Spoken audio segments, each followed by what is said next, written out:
एक छोटी सी मोटिवेशनल कहानी। एक छोटी सी खेत में एक जवान लड़का और उसका दादा मिट्टी खोद रहे थे। वे मिट्टी को पलट रहे थे, उसकी गांठों को तोड़ रहे थे ताकि मिट्टी उस वर्ष की बुवाई के लिए अच्छे से तैयार हो सके। उस काम में काफ़ी कड़ी मेहनत थी, लेकिन उनके सभी प्रयास एक अच्छी फसल प्राप्त करने के लिए आवश्यक थी। बूढ़ा आदमी अपने 70 की उम्र में भी अच्छी तरह से कड़ी मेहनत कर रहा था।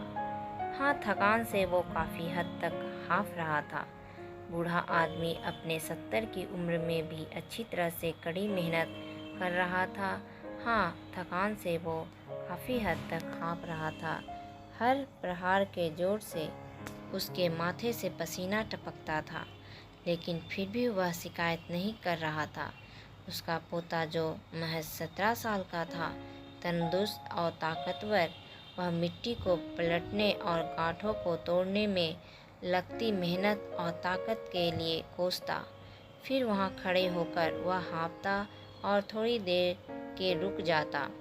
थोड़ा आराम करने के बाद एक बार फिर से काम शुरू करने से पहले शिकायत करता।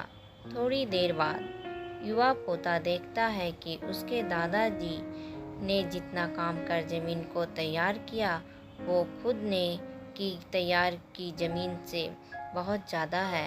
दादाजी, जब आप इतने बूढ़े हो, फिर भी आपने मुझसे इतना अधिक काम कैसे किया? पोता अपने दादा से पूछता है।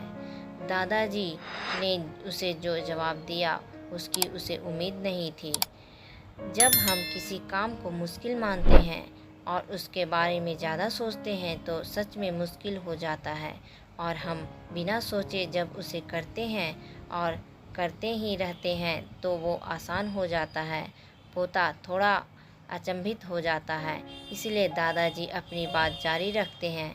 जब हम अपना समय यह सोचने में बिताते हैं कि कोई काम कितना कठिन है और अभी कितना सारा बाकी है, तब हमारा मन बहाने बनाने लगता है।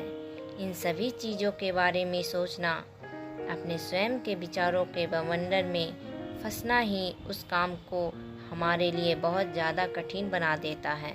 इसीलिए समझदारी इसी में है कि वास्तविक रूप से पहली बार में शारीरिक कार्य किया जाए।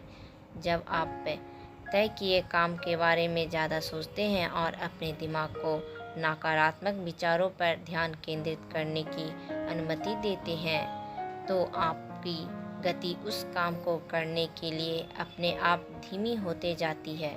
अगर आपको किसी भी काम के दौरान सकारात्मक बनाए रखना चाहते हैं, तो आपको तुरंत उस काम को शुरू करना चाहिए। और अगर देखना और सोचना है, तो जितना आप आगे बढ़ें, यानी कि जितना काम अपने अच्छे से ख़त्म कर लिया, उसे देखें, ना कि जो बाकी है उसके बारे में विचार करें। ऐसा करने से एक सुखद और सकारात्मक एहसास आपको उस काम को लगातार करते रहने की ऊर्जा देता रहेगा।